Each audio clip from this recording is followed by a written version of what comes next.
Good morning. We are extremely pleased that you are here.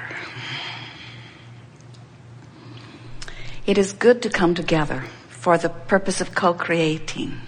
Do you agree? Yes. You are knowing what you are wanting? Yes.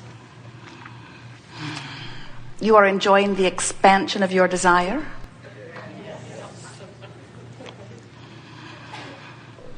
Well, when you want something and you know how to bring it about, it's fun to want it, isn't it?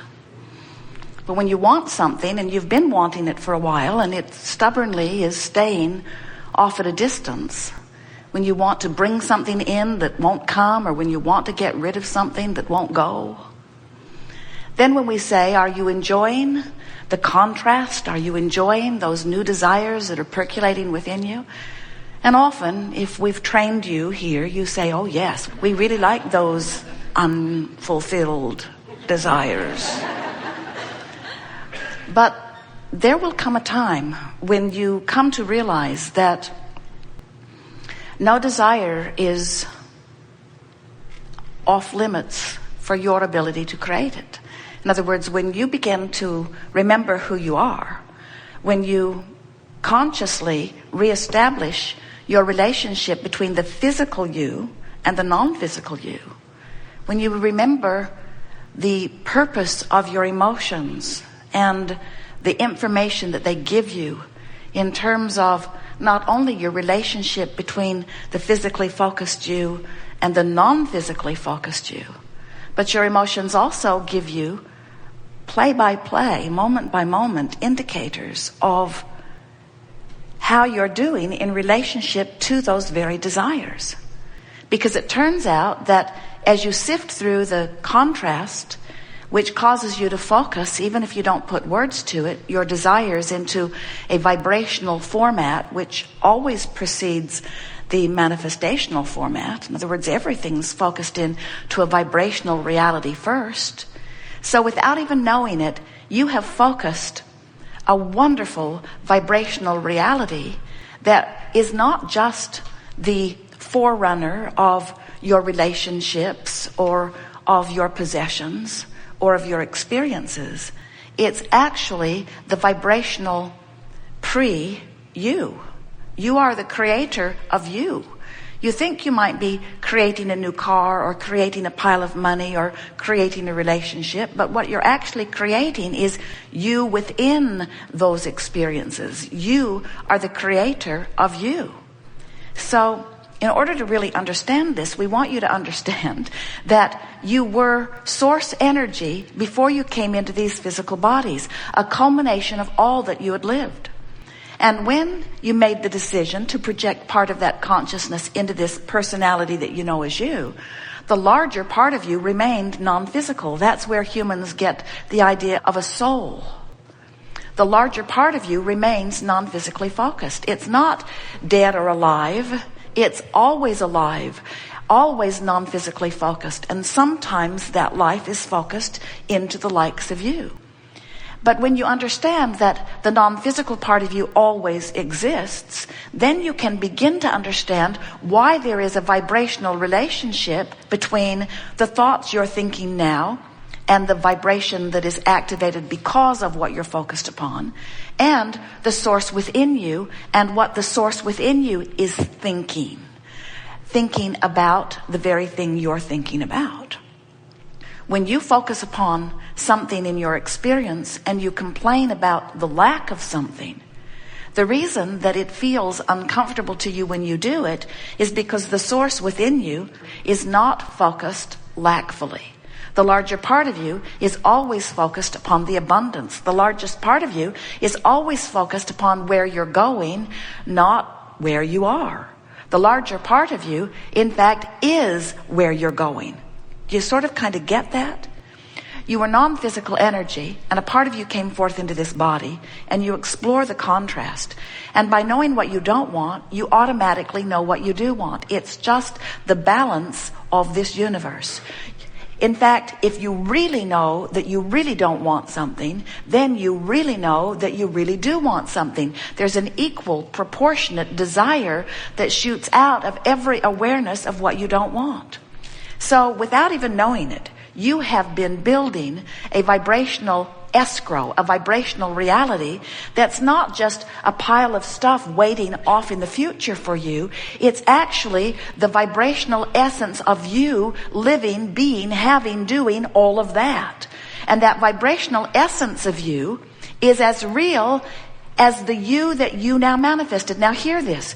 So over time, we've been saying to you that if you have a desire and your belief is the same as your desire, that's really what positive expectation is, then it has to be, and it has to be fast.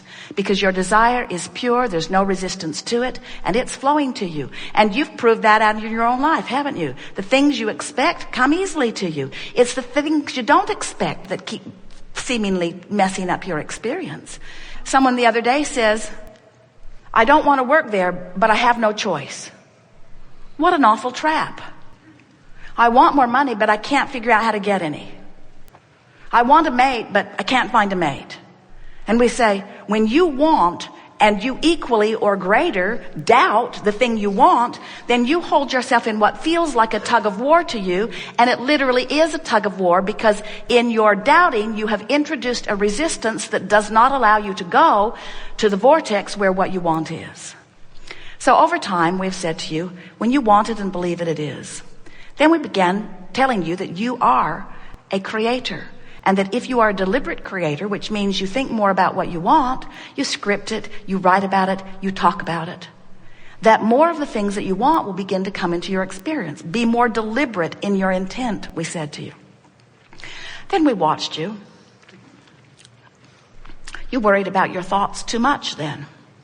You got the idea that every word that popped out of your mouth was going to bring immediate response to that word. So you said, cancel, cancel, cancel, as you tried to suck back the word before law of attraction took it away and ran with it. And so then we began explaining to you that well-being really is the basis of your experience, and that you have much latitude and leeway. And that if you will think about allowing what you want to come, that there is a step 3 process. Life causes you to do step 1, ask. Source answers, and today we're telling you not just answers. Source literally becomes the vibrational equivalent of what you're asking for and holds it in this vortex where law of attraction is gathering. Step 3 is you got to figure out how to be a vibrational match. And then for a while, we offered you the analogy that when you ask, Source answers. And as law of attraction responds to Source holding the fullness of all you've asked for, as law of attraction responds to that request, the sensation to you is like a being called downstream, naturally toward the fulfillment of what you are wanting. Today, we are going to describe this process to you in yet another way. We want to say to you that when you ask, you send rockets of desire into your vibrational experience. And we've been calling this your vibrational escrow, because it's where all that you want is held in an account that's just for you, that no one else is going to sweep in. Bernie Madoff does not have access to this account. And then we began calling it a vibrational reality. It's a vibrational reality because you're so excited about this physical reality. We want you to be excited about this vibrational reality.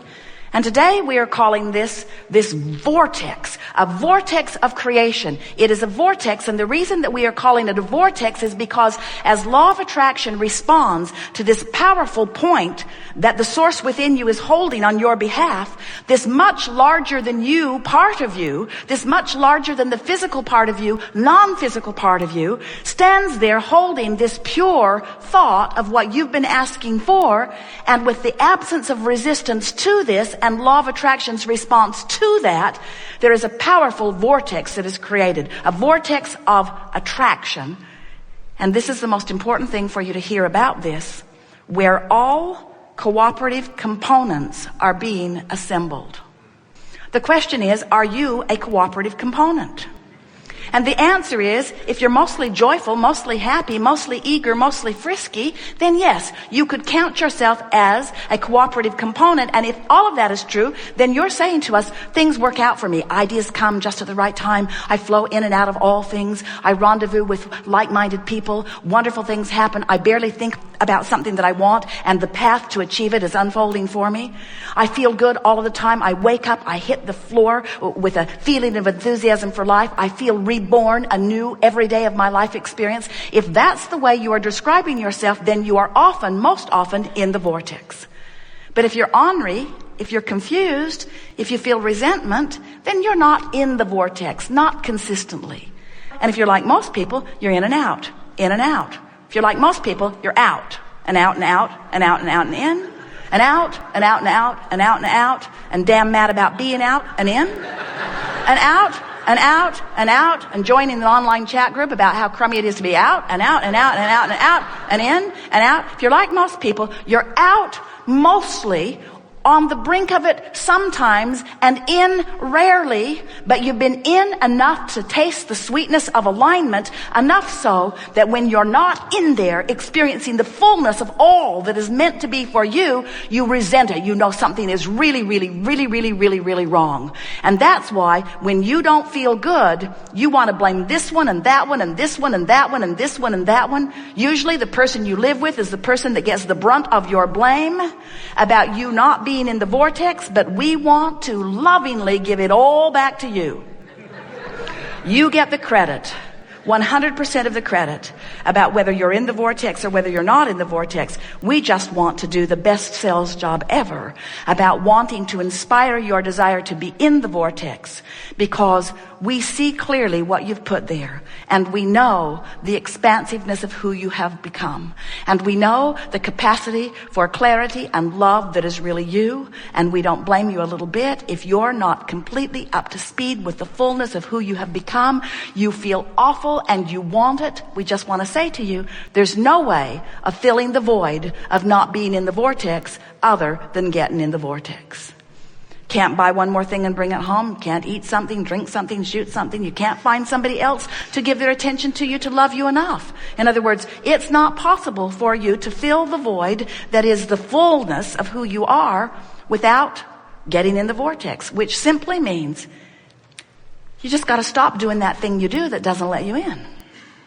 So what are some of the things you do that prevent you from getting into the vortex? And you understand this vortex is just this high, non-resistant energy place where you rendezvous with the source. Esther's in the vortex, otherwise she could not receive Abraham with this clarity. In other words, she is up to speed with the vibration that is us, and that's why the conversation is seamless between the intent of that which we are offering and her ability to deliver it. That's in the vortex. When you're in the vortex, that's when your inspiration is at its greatest. That's where authors and artists and musicians, that's where those that you call masters often find what they call their inspiration. They're in the vortex where they have clear view of not only the idea, but the path to which it will unfold. When you're in the vortex, things unfold for you in a way that there's no question in your mind that that's the thing to do. You know how sometimes you say, I don't know whether to go this way or that way. You're not in the vortex, because if you were in the vortex, you'd say, I'm going this way and I don't care what anybody thinks about it. When you say, those people over there and their philosophy is really awful and their philosophy is going to bring us all down, you're not in the vortex. And it's not their philosophy that's bringing you down. It's you not being in the vortex that's not bringing you up. No one can bring you down, but your standards of how up you really are keep changing. And if you don't stay up to speed with who you are, you don't feel good. So, what's the difference between a higher, faster vibration and a lower, slower one? Higher, faster feels better. It's what joy and love are. Lower, slower feels worse. It's what depression is. It's what despair and fear are. Higher, faster has less resistance. Lower, slower has more resistance. So really, the operative word that we're talking about here today is, as I stand in my human form, what is it that I could do a better job of controlling that would make the most difference in my life? And we want to say to you, if you'll get a bead on your resistant tendencies and work them into less resistance, your vibration will raise. You'll hover on the brink of the vortex, or you'll pop in often.